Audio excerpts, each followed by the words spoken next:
God, this baby, it just won't stop I crying. can't believe he's been crying for so long. I've been rocking him and swaddling. I think we should call the doctor. Yeah, I can't stand much more of this crying. Okay. It's got to stop.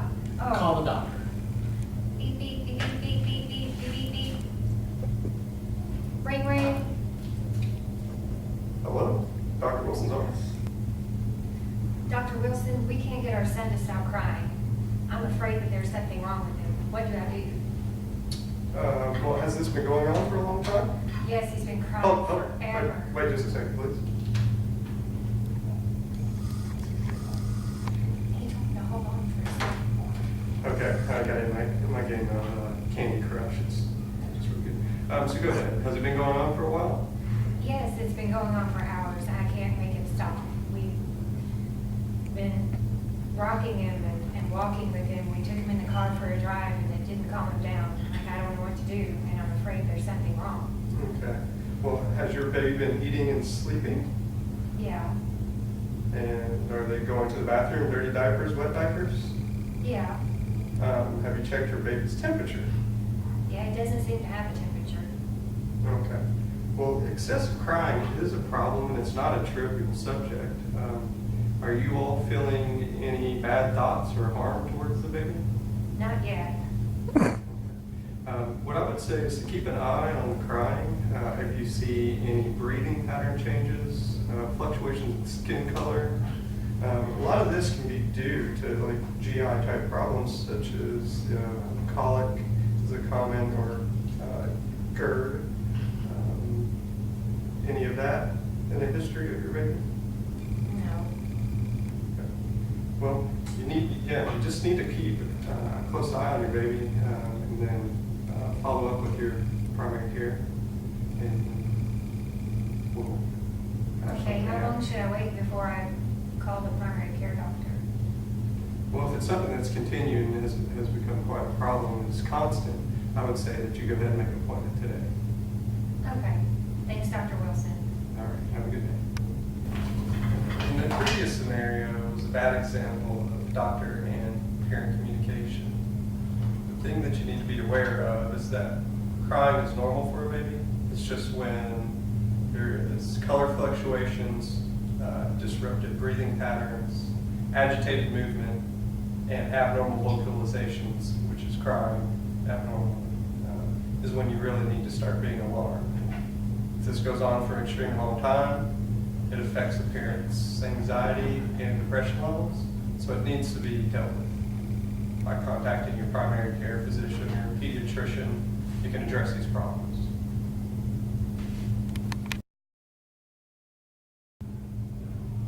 I think there's something wrong with our baby. Yeah, this little guy's sweating bullets. He's just not acting right. Look at him. He even looks He kind seems of... really warm. He keeps eating, so... And creepy. Yeah, he's a little odd looking. Do you think we should call? I guess so. I mean, he's been out of sorts for a little bit. He's just looking a little run down. I think we should probably call the doctor. Okay. Beep, beep, beep. Ring. Hello, Dr. Weilmuenster's office. This is Dr. Weilmuenster speaking. Hi, Dr. Weilmuenster. This is Katie and Scott, and we think there's something really wrong with our baby. What seems to be the problem? Well, he just seems really hot, and he's sweaty, and he has this awful look on his face. I see. Have you taken his temperature yet? No. Well, hang on just a second. I can't. Just hang on. Let me put you on hold for a minute. Okay. Okay, we should take his temp. Do we have a thermometer? Yeah. Let's see here.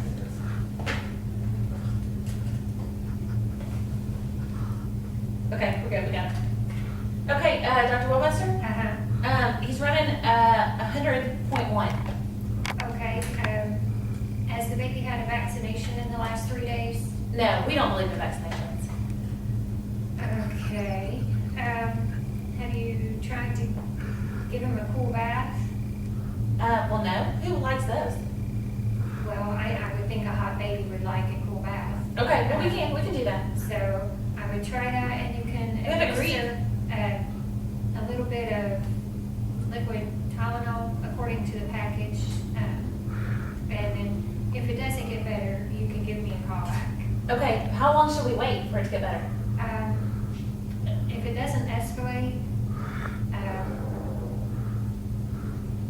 then I guess you can just give me a call back tomorrow if it gets worse through the night. Okay. Okay. All right, thanks, doctor. Bye-bye. Bye. It's on. The previous scenario was a good example of when not to call a pediatrician. There are 3 factors to consider when it comes to a child with a fever. That's age, temperature, and if they've had a recent vaccination. Recent vaccination would be something that they've had for 2 to 3 days. If it's more than 3 days, that would cause concern. But in 1 in 10% of children that have been given vaccines, 1 to 10% end up with a fever, and that's normal. Some symptoms that would be a good indicator. Problems with fever are prolonged crying and irritability, but also reduced activity, reduced appetite, and disturbed sleep. So if your baby shows those symptoms, that would be a good time to call the pediatrician. And just a good rule of thumb is if it's 103 degrees, we consider that extremely severe, and so you'd want to call the pediatrician then.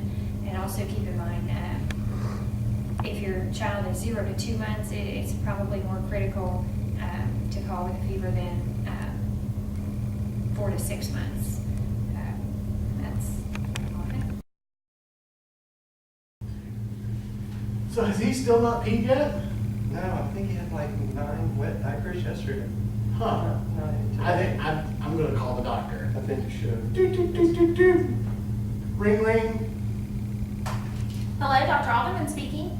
Dr. Alderman, I think my baby might have a problem. He had 9 wet diapers yesterday, and he's only had 2 today. Only 2? Only 2. Well, you realize it's 9 o'clock in the morning, Yes. so that's okay. Okay.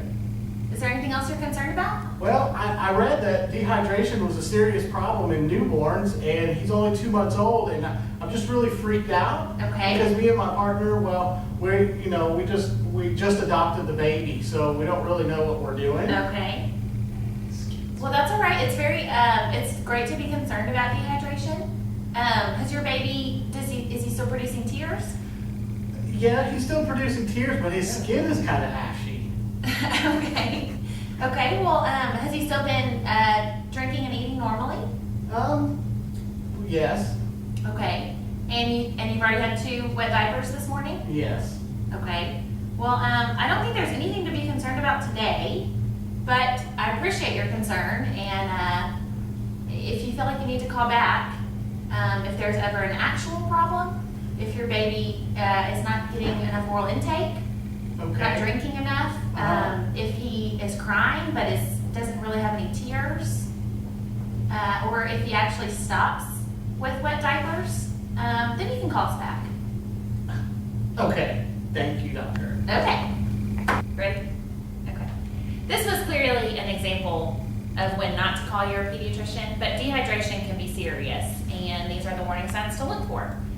If your baby has a decrease in wet diapers, if he's crying but doesn't actually have any tears, if his mucous membranes are dry, if he's not had enough to drink or eat in the last 24 hours, then call your pediatrician.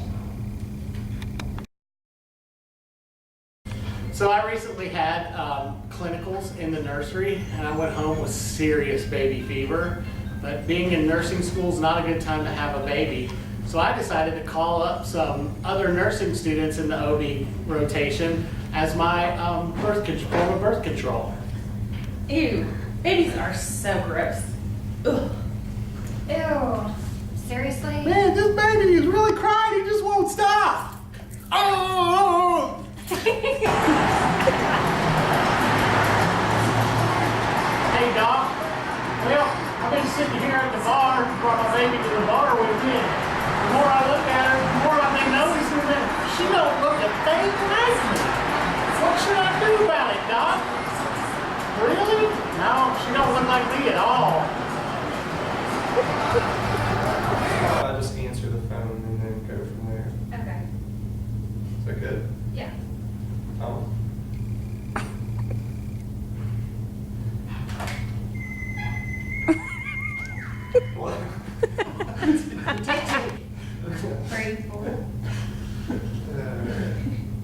Focus, Dr. Wilson. I'm trying. Bite your tongue.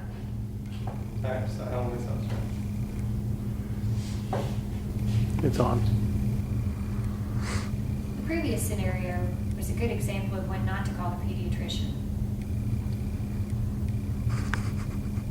There are 3 factors to consider.